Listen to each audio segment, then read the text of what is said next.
Halo, selamat berjumpa dan ketemu lagi sahabat-sahabat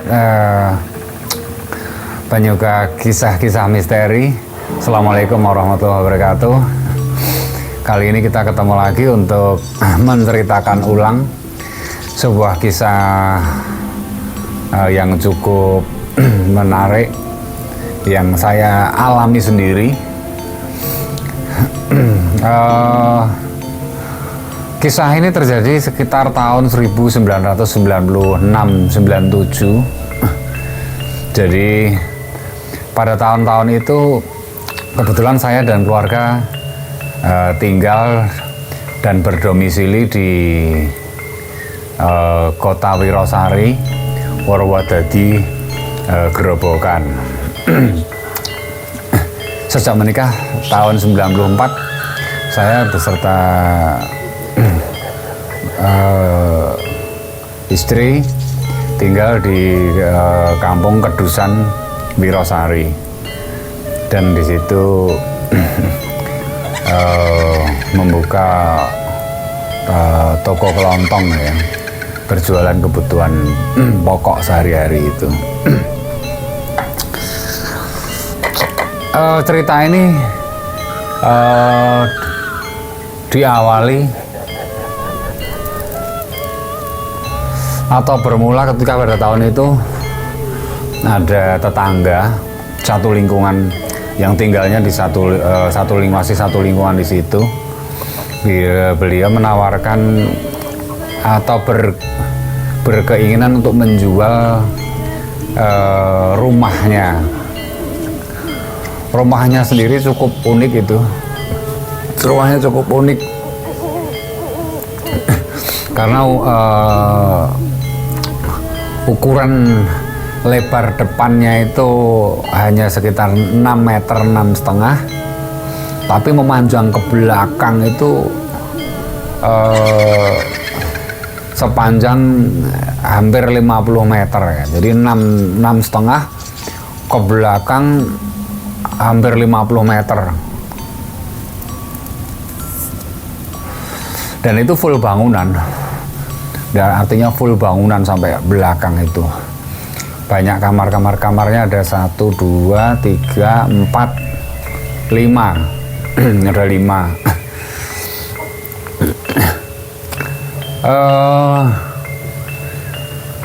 Ketika saya ditawari rumah itu, saya diskus dengan istri dan otomatis mencari tahu rumah itu seperti apa. Dan saya sempat bertanya ke beberapa warga di sekitar rumah itu berada. Kebetulan rumah yang ditawarkan ke saya itu berada di kampung, kalau orang ini tepatnya di belakang Pasar Wirosari. Jadi sebelah timur Pasar Wirosari.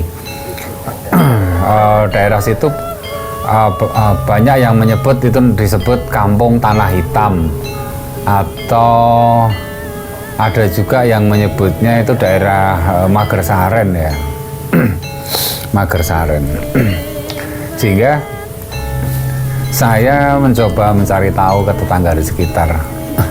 Ya, secara umum saja kan mencari tahu sumber airnya, pembuangannya, terus masyarakat sekitarnya bagaimana, seperti layaknya orang ketika mau membeli rumah. Pada waktu itu ada sedikit pernyataan yang cukup mengagetkan saya dari salah seorang warga sekitar yang sudah sepuh itu. Kalau tidak salah dulu namanya Mbah Waji ya, kalau nggak salah itu. Iya. Ketika Mbah Waji ini tahu kalau saya ingin membeli rumah itu, beliau itu menasehati kepada saya, hati-hati dengan rumah itu, karena menurut beliau rumah ini dulu didirikan di lokasi sebuah tanah yang disebutnya sebagai tanah gatal itu. Pada saat itu saya juga nggak tahu persis ya maksud dari tanah gatal itu apa, dan akhirnya dijelaskan bahwa tanah gatal itu karena lokasi tanah tempat didirikannya rumah itu termasuk tanah wingit ya, tanda kutip itu wingit, sehingga dikhawatirkan dimungkinkan siapa yang menempati rumah itu akan mendapatkan banyak ujian atau ketemu dengan hal-hal yang tidak diinginkan. Maksud dari cerita itu seperti itu.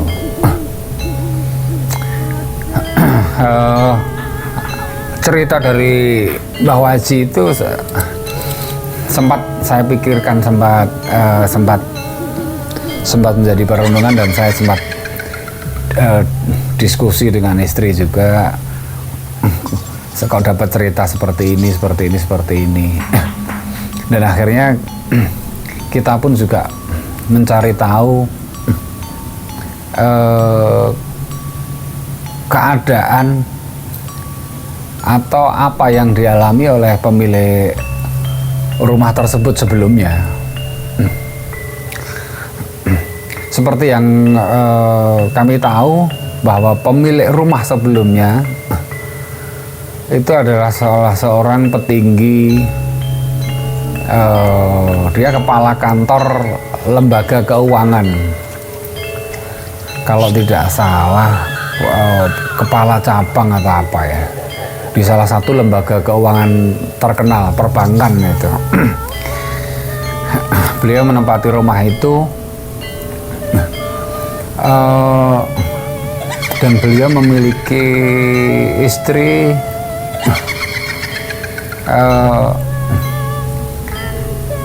yang menurut cerita yang saya tangkap, cerita yang saya terima, istrinya yang pertama itu meninggal di rumah itu, dan menurut tetangga di sekitar meninggalnya itu tanpa sebab. Jadi tidak karena sakit dulu sekian bulan, sekian hari, tidak. Ya mungkin bisa karena banyak faktor ya, entah karena apa, entah karena angin duduk atau apa. Dalam pikiran saya seperti itu, meninggal. Lantas pemilik rumah ini menikah lagi,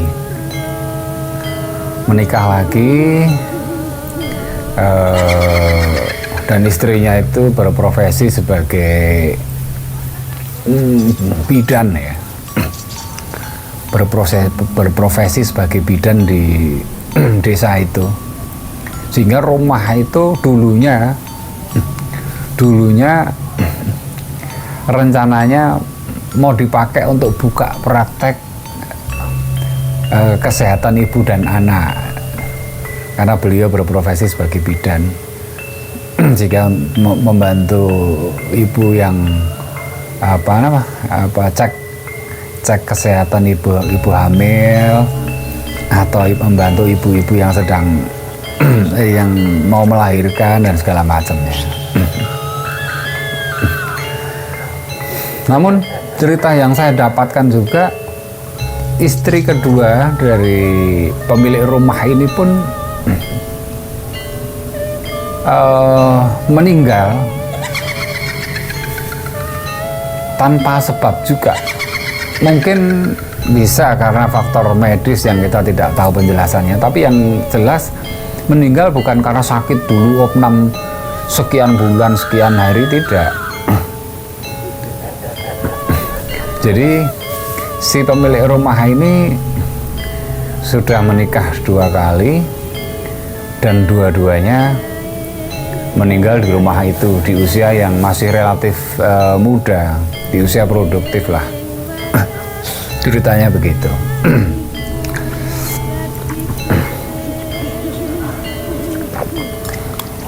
Namun setelah saya discuss dengan istri, akhirnya dengan banyak pertimbangan karena pada waktu itu saya sendiri juga belum punya rumah. Ini ada rumah yang sudah bangunan permanen dengan kondisi full bangunan, rumahnya bagus, rapi, dan dijual dengan harga yang tidak terlalu tinggi. Akhirnya saya dan istri tetap memutuskan untuk membeli rumah tersebut. Sehingga pada tahun 97 itu kami beserta keluarga mulai menempati rumah itu, kita pindah di situ.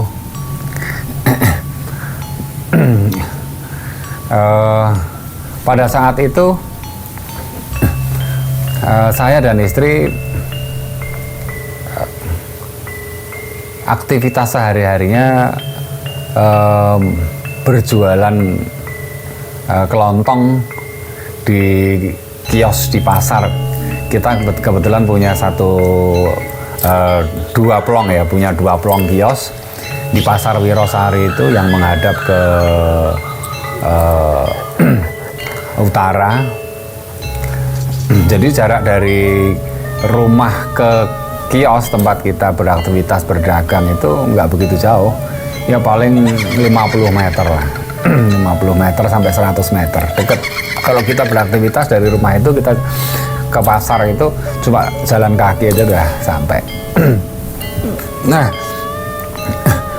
pada waktu itu kita di rumah tinggal selain saya dengan istri dan dua anak yang gede. Yang cewek itu udah kelas 1 mungkin ya, udah kelas 1 SD. Terus yang kecil, yang cowok itu masih belum sekolah, belum TK. Sehingga pada waktu itu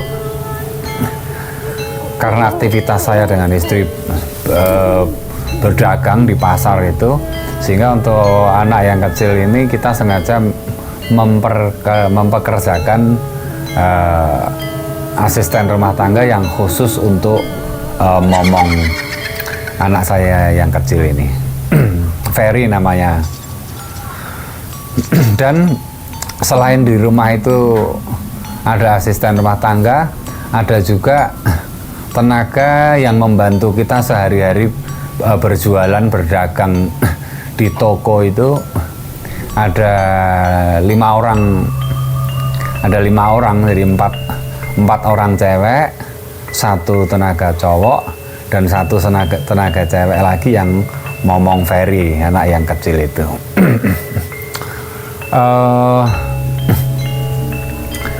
Kisah ini diawali dengan sebuah kejadian yang cukup mengejutkan pada malam hari itu. Setelah kami menempati rumah itu, saya yang memiliki 4 kamar, jadi 1 kamar itu dipergunakan khusus untuk karyawan wanita, yang wanita 1 kamar, terus ada 1 kamar untuk karyawan yang cowok itu. Nah, kejadiannya berawal seperti ini. Pada suatu malam, kurang lebihnya jam berapa kurang tahu persis kita. Tapi yang jelas kita sudah terlelap semua ini. Satu rumah itu udah tidur semua, udah dalam posisi tidur. Tiba-tiba kita terbangun karena mendengar jeritan wanita. Malam itu saya dan istri kaget itu, terus bangun dan akhirnya dipastikan bahwa jeritan itu berasal dari salah satu karyawan saya, salah satu pegawai saya. Kebetulan begitu mendengar suara jeritan itu, saya dan istri terus bangun, kita keluar kamar ke arah kamar di mana suara jeritan itu berasal. Setelah saya dan istri membuka kamar itu, di situ ternyata salah satu pegawai saya yang tugasnya ngomong anak saya yang kecil itu dalam posisi tidur, mata masih terpejam tapi kejang, tangan kejang gini, dia menangis menjerit-jerit itu. Di atas jam 12 lah itu peristiwanya, dan teman-temannya yang lain pun pada bingung, pada panik karena ini nangis diem tapi tangannya kejang begini. Teman-temannya juga berusaha membangunkan karena dikiranya tidur bermimpi atau apa gitu, dan juga dioles-olesin dengan minyak kayu putih di hidungnya sambil dipijet-pijeti dan segala macam itu.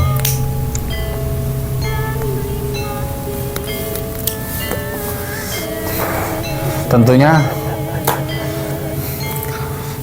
kegemparan pada malam hari itu membuat kita panik juga, karena itu adalah peristiwa pertama yang membuat kita terkaget-kaget. Tiba-tiba salah satu pegawai saya mencari tengah malam dalam posisi kejang dan tidur itu. Akhirnya beberapa saat setelah diolesi dengan minyak kayu putih, dipijat-pijati dan segala macam, akhirnya si anak ini membuka matanya dan tersadar itu, tapi masih dalam posisi setengah menangis itu, mingsek itu, masih dalam posisi menangis itu. Otomatis kan saya tanya pada waktu itu, mimpi apa yang terjadi gitu. Terus akhirnya dia bisa menjawab, katanya tadi itu dia mimpi dalam mimpi itu dia bangun ke kamar, ke ruang tengah, membuka lemari es untuk mengambil minum. Setelah dia minum, setelah pintu lemari esnya itu ditutup, jeger gini, ternyata di balik pintu lemari es ini dia melihat ada sosok nenek-nenek di situ.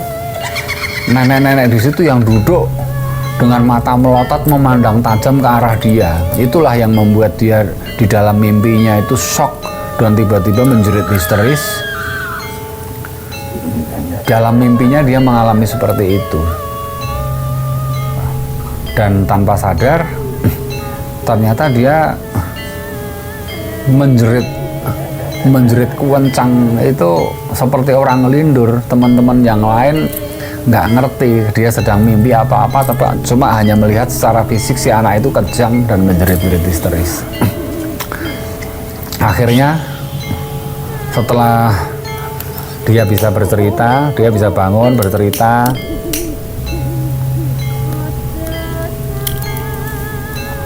dan sudah kita anggap dia cukup tenang. Akhirnya saya suruh tidur lagi. Saya dan istri pun kembali ke kamar. Sudah hampir jam 1 itu. Balik kamar, kita tidur lagi. Dan keesokan paginya, setelah saya bangun tidur, ya seolah-olah sudah lupa dengan peristiwa tadi malam, karena saya melihat anak-anak itu juga sudah beraktivitas seperti biasa. Dan saya dengan istri pun juga berangkat ke pasar untuk berjualan, aktivitas seperti biasa.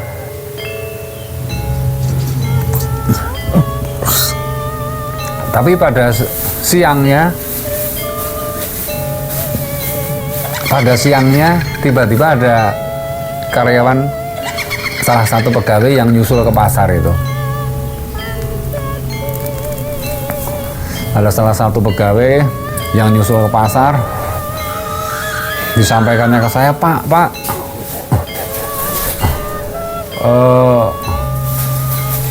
Sum itu namanya Sum itu pegawai saya yang khusus untuk momong anak saya yang cowok kecil itu, yang momong fair itu namanya Sum. Dia cerita, Sum sakit Pak, dari tadi jatuh terus. Dari tadi jatuh terus. Akhirnya saya pulang karena disambati salah satu pegawai saya seperti itu. Akhirnya saya pulang, saya lihat pegawai saya yang dilaporkan sakit itu, jadi dia terduduk lemes gitu, duduk dalam posisi lemes, pikirannya kayak kosong gitu. Jadi yang terjadi di rumah itu yang disampaikan ke kita, ketika Sum yang ngomong anak saya itu ketika gendong anak saya itu baru jalan 1-2 langkah udah jatuh berak gitu.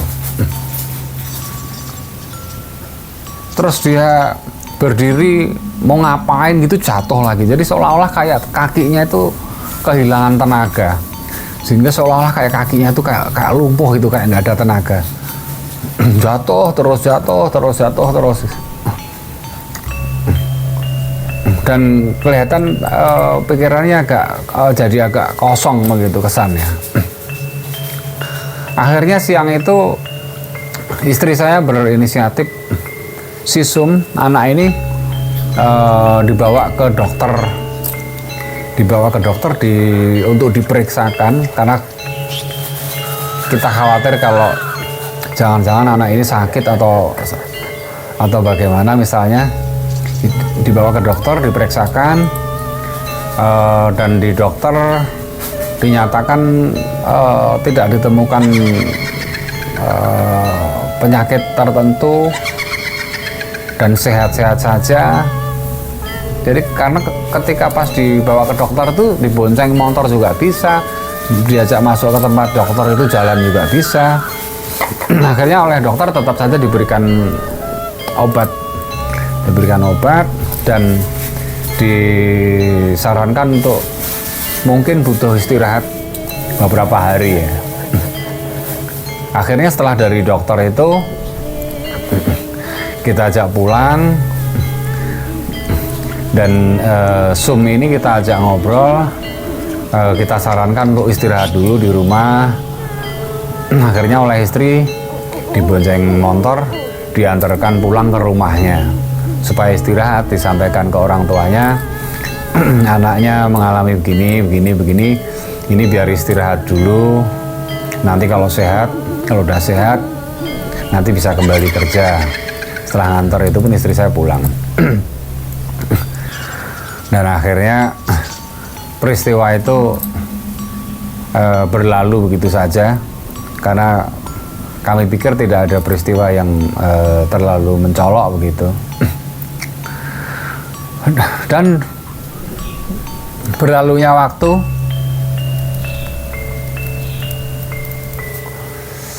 kurang lebih seminggu setelah istri saya mengantar Sum, yang ngomong anak saya ini, mengantar Sum diantarkan pulang ke rumah orang tuanya. Seminggu setelah diantar pulang itu, Sum diantar oleh orang tuanya, diantar ke rumah saya lagi. Orang tuanya menyampaikan bahwa selama di rumah ini sehat-sehat saja, nggak ada masalah. Sum sehat-sehat saja, nggak ada masalah. Ya artinya diantarkan ke rumah saya itu maksudnya supaya bisa kembali kembali bekerja di tempat saya. Ya tentunya karena kesibukan saya dengan istri berdagang di pasar itu pun kita memang butuh orang yang momong menjaga anak saya yang masih kecil ini, si Ferry ini di rumah. Akhirnya ya kami terima dengan senang hati, dan akhirnya orang tuanya Sum menyerahkan anaknya ke kita dan pulang gitu. Akhirnya Sum masuk, meletakkan tasnya, masuk ke kamarnya, dan bersiap-siap untuk kembali bekerja seperti biasa. Dan saya dan istri pun kembali ke pasar karena masih siang itu, masih siang, kembali ke pasar beraktivitas.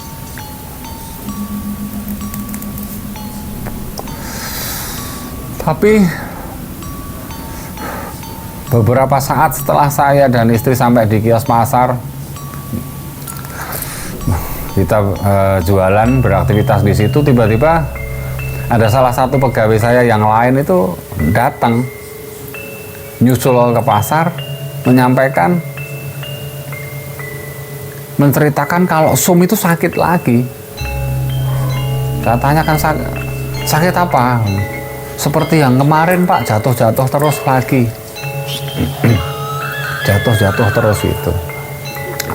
Akhirnya saya dan istri pulang ke rumah, ya khawatir, penasaran apa yang dialami Sum yang baru saja kembali bekerja di antara orang tuanya ke rumah itu.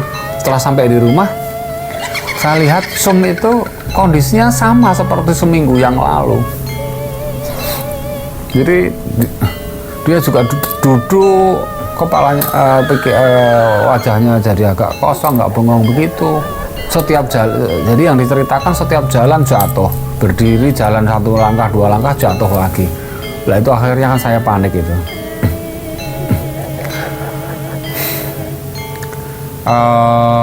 Akhirnya hari itu si Sum saya suruh istirahat dulu di rumah. Udah, kamu istirahat aja, tiduran dulu, istirahat, nggak usah kerja.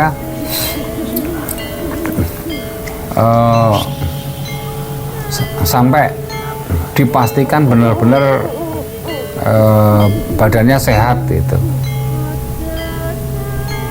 Dan setelah saya arahkan seperti itu, saya kembali ke pasar, kembali bekerja, beraktivitas.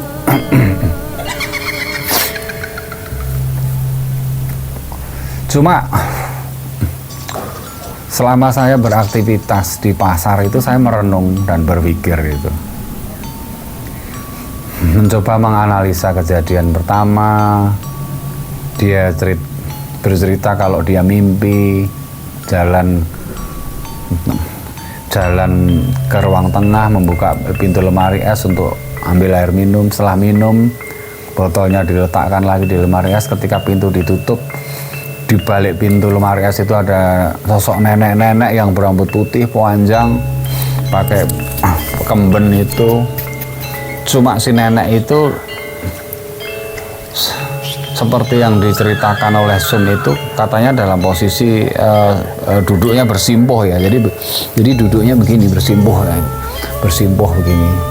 Rambut terurai, pakai kemben gitu. Si nenek-nenek yang dilihat Sum dalam mimpi itu seperti itu. Akhirnya di pasar itu, selama di pasar itu saya berpikir dan merasakan sepertinya ada keganjilan ya. Sepertinya ada sesuatu yang tidak wajar, sesuatu yang tidak biasa dengan peristiwa yang dialami oleh salah satu pegawai saya itu. Dan sorenya, setelah selesai saya beraktivitas di pasar, kios saya tutup, saya dan istri pulang ke rumah. Akhirnya malam itu saya memutuskan berijtihad saya harus cari tahu ini apa sebabnya ini, karena secara medis sudah kita bawa ke dokter, tidak ditemukan penyakit atau kondisi tertentu yang mengkhawatirkan. Setelah pulang ke rumah, di rumah ternyata baik-baik saja. Setelah oleh orang tuanya diantar ke rumah saya untuk kembali bekerja, situasinya kembali lagi seperti itu. Jadi gejalanya sama, sehingga saya mulai berpikir ini kayaknya tidak wajar begitu. Sehingga malam itu saya beristirahat, saya pengen cari tahu. Malamnya di kamar, istri saya tidur di kasur. Di samping kasur itu saya menggelar sajadah. Saya sholat hajat 2 rakaat dengan niat minta petunjuk dari Tuhan. Saya pengen tahu ini sebenarnya ada peristiwa apa ini yang melatar belakang ini semua. Akhirnya malam itu setelah sholat hajat 2 rakaat, saya tetap dalam posisi duduk bersimpuh, tetap duduk bersila di atas sajadah itu dengan mata terpejam. Saya berzikir, saya baca ya Wahab, ya Wahab, ya Wahab, ya Wahab dengan mata terpejam, ya Wahab, ya Wahab, ya Wahab, ya Wahab, ya Wahab.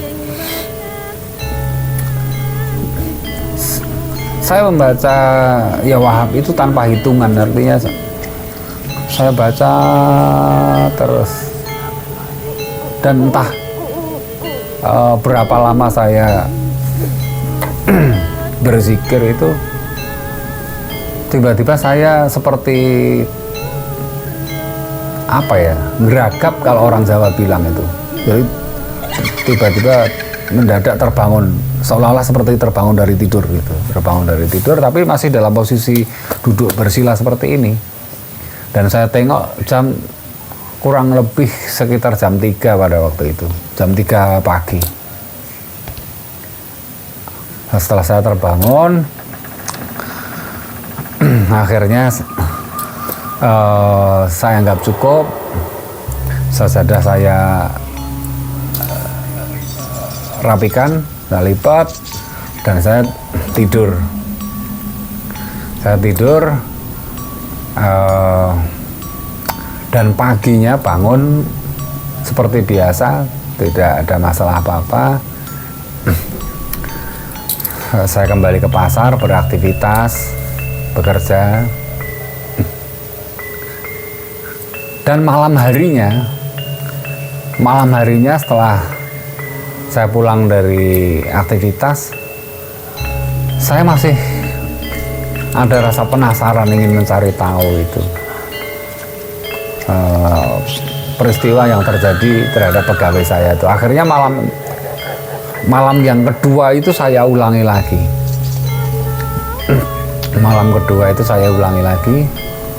Setelah saya ambil air wudhu, saya gelar sajadah, saya sholat hajat lagi 2 rakaat, dan berdoa kepada Allah. Saya minta petunjuk, saya mohon dikasih tahu peristiwa ini sebenarnya apa yang terjadi.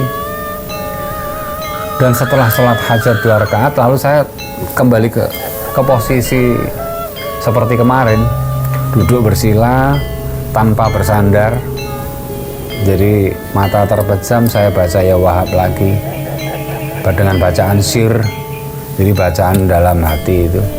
Terpejam, saya baca ya Wahab, ya Wahab, ya Wahab, ya Wahab, tanpa hitungan. Dan seperti yang terjadi pada hari pertama, pada malam hari kedua itu pun saya terbangun, geragap itu terbangun. Saya lihat jam, oh sudah hampir subuh.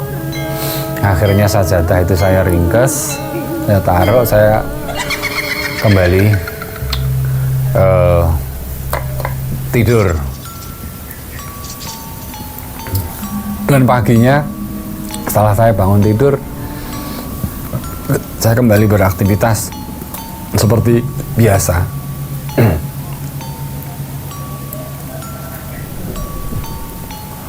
Dan malamnya hari ketiga itu berarti ya. Malamnya hari ketiga dengan masih menyimpan rasa penasaran.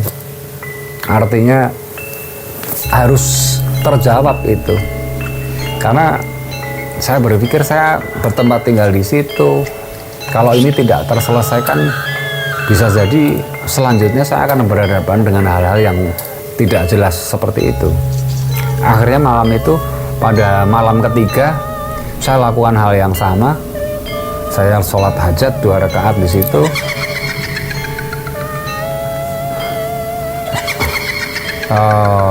Setelah sholat hajat itu saya berdoa, saya minta petunjuk pada Allah, tolong ditunjukkan.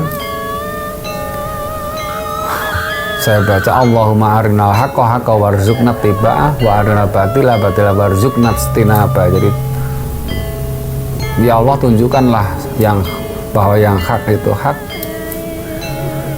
dan tunjukkanlah yang batil itu batil. Akhirnya saya lakukan zikir seperti pada hari-hari sebelumnya, dalam posisi duduk bersila, mata terpejam. Saya baca ya Wahab, ya Wahab, ya Wahab, ya Wahab, ya Wahab.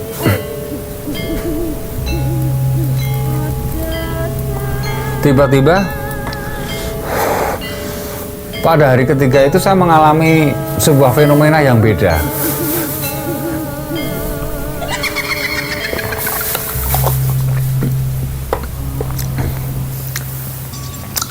Setelah saya berzikir ya Wahab, ya Wahab, ya Wahab, dan tanpa hitungan, dan saya juga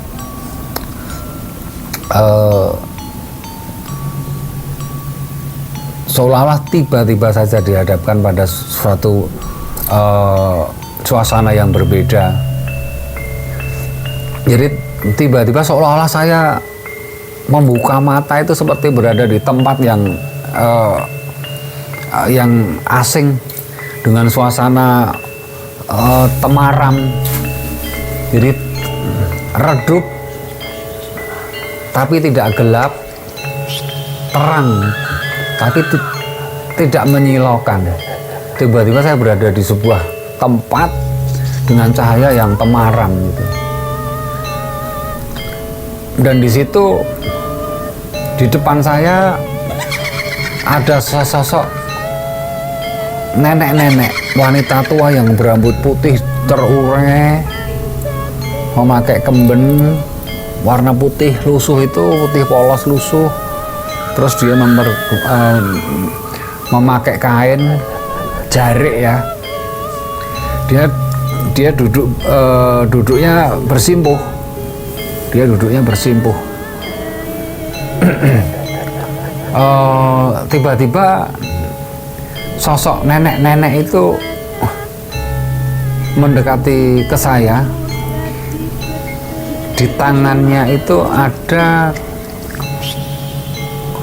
makanan lonjong begini yang berwarna merah, yang warnanya merah itu. Kalau kita menyebutnya kueku ya, kueku. Jadi merah, yang biasanya terbuat dari ketan, warnanya merah, itu di dalamnya ada gula Jawa itu. Itu si nenek itu membawa kue itu dan mendekat ke saya. Ini mau disuapkan ke saya ini, kue ketannya ini. Kue ketannya itu mau disuapkan ke saya.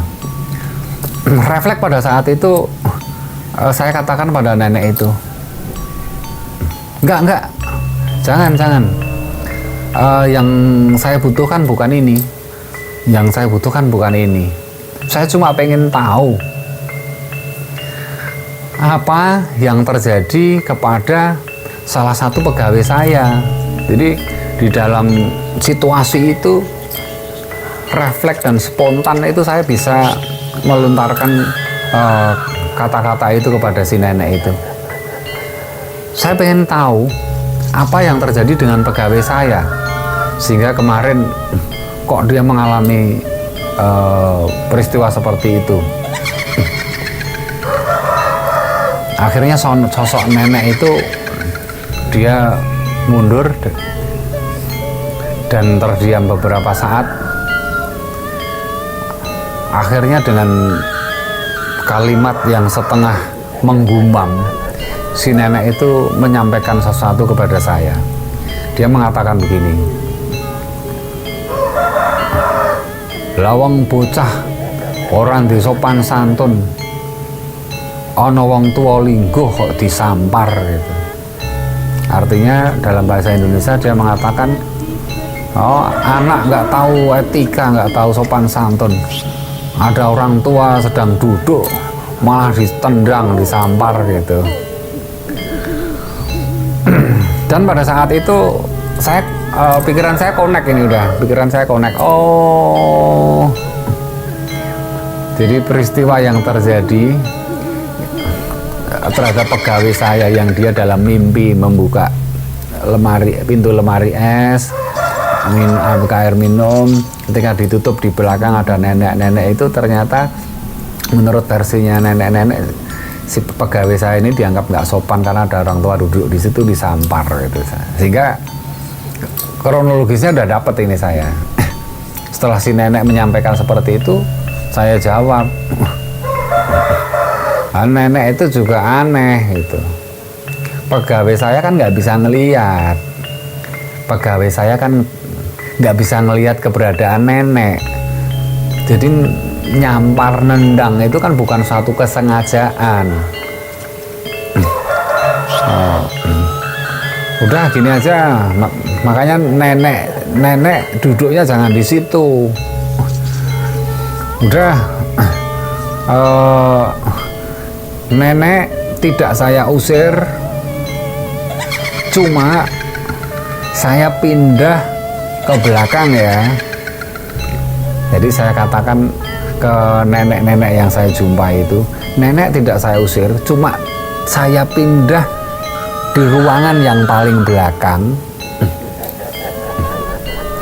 Besok tenger atau tanda tempat dia pindahnya itu biar nanti dibuatkan tumpeng kecil gitu. Jadi di mana besok saya letakkan tumpeng kecil, nenek pindahnya di situ.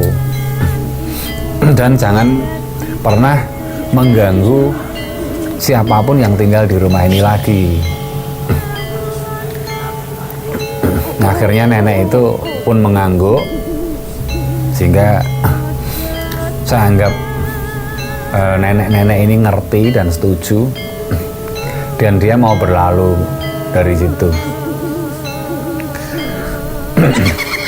Dan entah jeda waktu beberapa saat lamanya, saya juga kurang tahu persis, tiba-tiba saya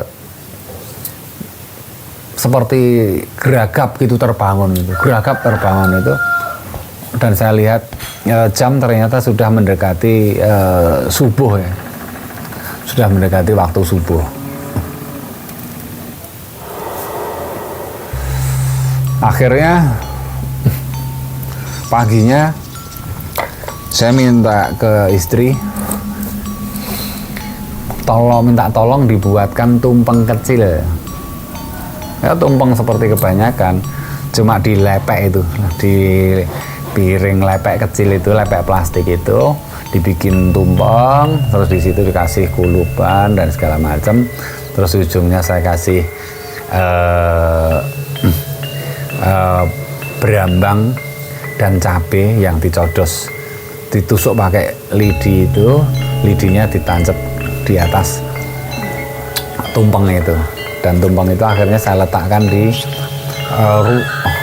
ruangan yang paling belakang. Di kamar yang paling belakang itu ada tempat kosong, di situ saya untuk naruh freezer itu. Ada 10 freezer di ruangan belakang itu untuk buat es lilin itu. Akhirnya di salah satu sudut tumpeng kecil itu saya letakkan di situ, dan dengan niat baik di situ saya mengucapkan dalam hati, Nek, ini tandanya sudah tak taruh, tanda tumpeng ini.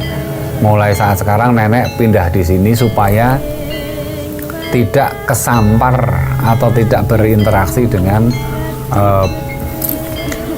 siapapun yang tinggal di rumah ini. Dan akhirnya saya keluar dari ruangan itu.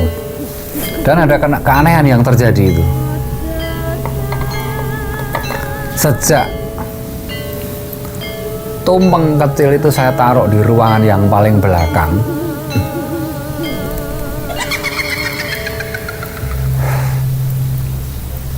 dan saya nggak ngerti apa sebabnya.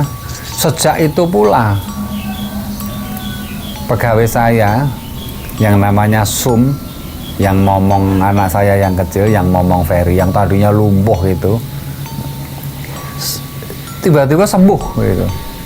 Tiba-tiba sembuh normal seperti biasa dan nggak jatuh-jatuh lagi, sehingga dia bisa beraktivitas seperti biasa. Ngomong anak saya yang kecil itu. Dan sejak itu udah normal seperti sedia kala.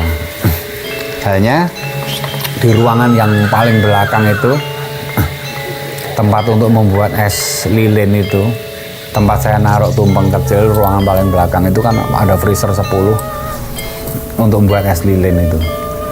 Sering kali pegawai saya yang buat es lilin ini, biasanya sore sebelum dia pulang itu, sering kali melihat penampakan ada sosok nenek-nenek yang sedang duduk di salah satu sudut di ruangan itu, dan itu diceritakan ke saya. Dan kebetulan pegawai saya yang dinampak, yang diketok ini nggak takut itu. Dan akhirnya semua kembali pulih seperti sedia kala. Hanya saya berpikir begini, ini baru satu permasalahan. Ini baru satu permasalahan yang saya hadapin ini. Akhirnya saya berpikir mencari tahu ada apa rumah ini. Karena di awal ketika saya mau beli rumah ini, ada tetangga yang menasehati bahwa rumah ini dibangun di atas tanah gatel, tanah wingit, dan segala macam. Akhirnya saya mencoba mencari tahu. Suatu saat pas saya pulang ke Solo, saya mampir ke Museum Radia Pustaka di Sriwedari.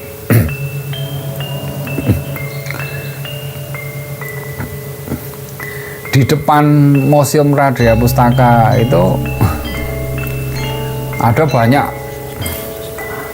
banyak yang asongan yang jual buku, macam-macam buku. Akhirnya saya iseng aja, melihat-lihat buku itu. Di situ saya baca judulnya, ini buku Betal Jemur Ada Makna, ini primbon. Wah, ini primbon Jawa ini. Akhirnya pada waktu saya beli, seharga berapa ya, 15.000 atau berapa itu. Akhirnya buku ini saya bawa pulang. Setelah pulang saya lihat-lihat, saya baca-baca iseng. Pada suatu saat ada artikel yang saya baca di situ. Rumah yang menghadap ke utara, tetapi sumurnya itu berada di belakang kiri. Jadi rumah yang menghadap ke utara dengan sumur yang terletak di bagian belakang kiri.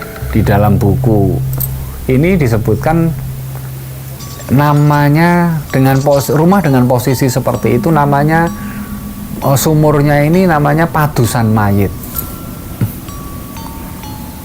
Sumur ini namanya Padusan Mayit. Setelah saya baca, artinya sumur Padusan Mayit itu adalah sumur yang dibuat di posisi yang tidak sehat secara esoterik. Jadi secara spiritual sumur ini dibuat pada letak yang tidak tepat. Jadi letak ini tidak baik secara energi. Sumur yang istilahnya, yang analoginya ini adalah sumber kehidupan karena sumur ini dipakai untuk masak, untuk makan, minum, mandi, dan hal-hal baik yang lain. Tapi karena letak sumurnya sendiri ini adalah di posisi yang tidak sehat secara spiritual, maka sumur ini disebut dengan istilah Padusan Mayit. Sehingga sumur sebagai sumber kehidupan yang dibuat di posisi tanah yang energinya tidak bagus di dalam satu petak rumah itu tentu saja akan dijelaskan dalam buku ini akan menimbulkan banyak hal yang tidak baik. Setelah saya membaca buku ini dan saya lihat posisi sumur saya yang ada di rumah itu, kok sepertinya posisi sumur saya ini memiliki kesamaan, kemiripan seperti apa yang dituliskan di dalam buku Betal Jemur Ada Makna ini. Sehingga sumur saya ini masuk kategori dalam sebutan sumur Padusan Mayit. Sehingga ketika saya hubungkan dengan peristiwa sebelumnya, pemilik rumah sebelumnya yang istri pertamanya juga meninggal tanpa sebab, istri keduanya juga meninggal tanpa sebab. Sebagai seorang Jawa, saya mencoba memahami kearifan itu. Akhirnya dengan ijtihad saya lagi, saya berkesimpulan bahwa berarti menurut buku Betal Jemur Ada Makna ini, posisi sumur saya ini berada di posisi yang secara energi tidak baik di lokasi rumah saya. Sumur yang menjadi sumber kehidupan ketika di posisi yang tidak baik berarti tidak berada pada posisi yang tepat. Dan akhirnya setelah saya berbincang dengan istri, saya diskusikan bahwa kita harus berijtihad mencari solusi yang terbaik untuk rumah ini. Akhirnya rumah ini, sumur ini akhirnya saya tutup cor di atasnya. Saya tutup cor di atasnya dan saya kasih lubang sedikit di sampingnya. Dan semua pembuangan air limbah dari kamar mandi, dari cucian, dari isah-isahan itu saya masukkan ke sumur itu.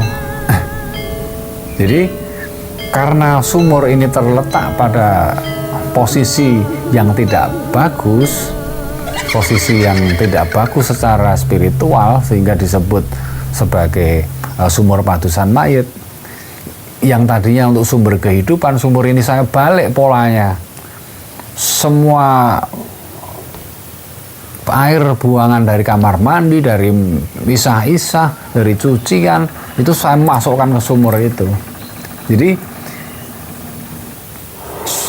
sumur itu dipergunakan sesuai dengan posisinya secara spiritual. Karena itu posisinya tidak baik, ya udah limbah dan segala macam kita buang ke situ.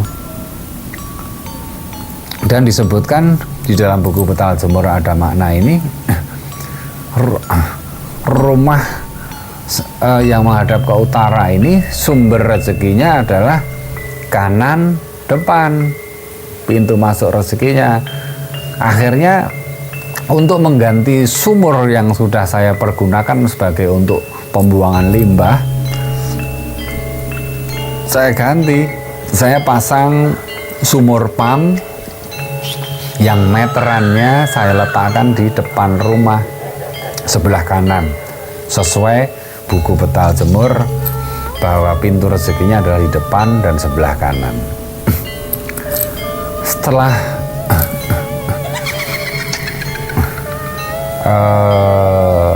semua kemungkinan potensi halangan yang tidak baik atas rumah itu sudah saya perbaiki,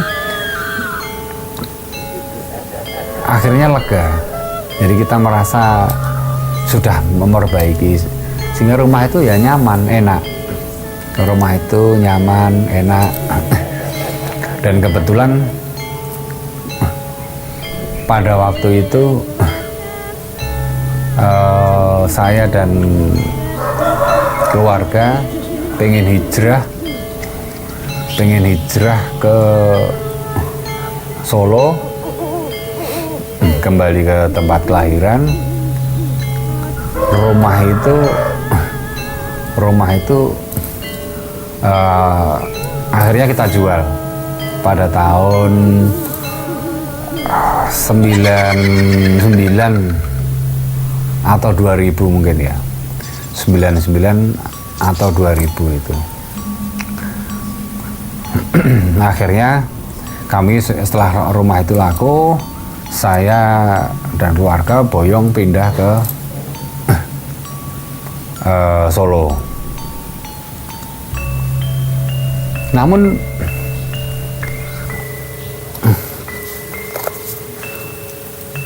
tidak berhenti sampai di situ ceritanya.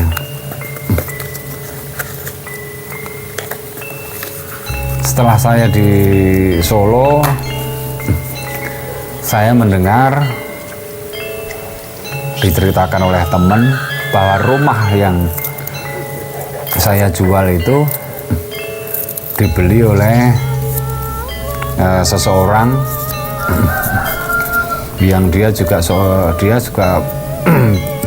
pedagang besar juga di Wirosari, pedagang besar di Wirosari.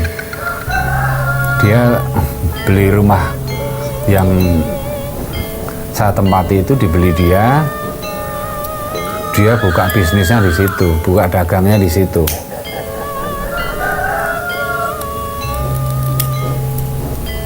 Cuma tidak dalam waktu yang lama, dalam waktu yang relatif singkat,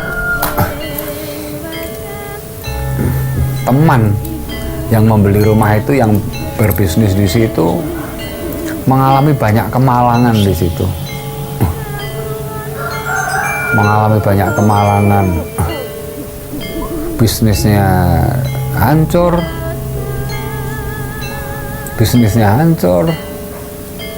nanggung hutang,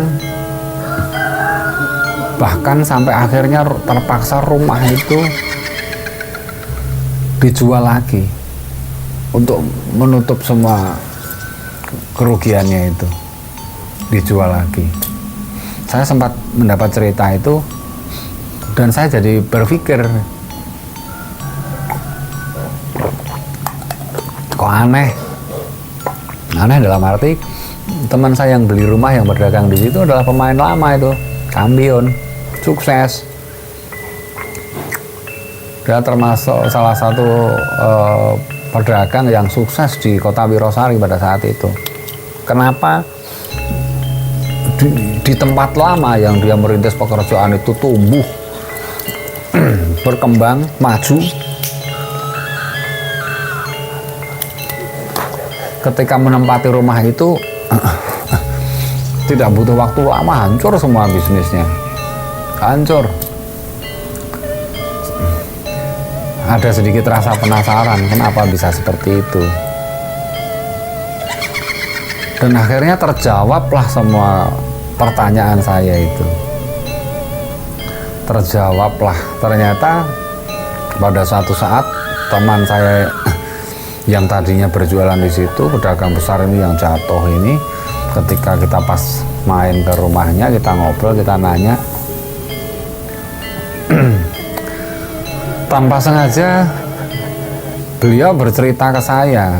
Jadi ketika dia menempati rumah itu, dia menempati rumah itu yang dulunya sumurnya itu masuknya kategorinya sumur padusan mayit, sehingga saya balik semua limbah kamar mandi, cucian dan segala macam saya masukkan ke sumur, dan sebagai air sumber penghidupannya kita pasang pump di depan sebelah kanan. Itu oleh teman saya, pemilik yang baru, itu di sumur itu dibuka lagi, dibersihkan, dikuras, dan sumur itu difungsikan lagi sebagai sumur.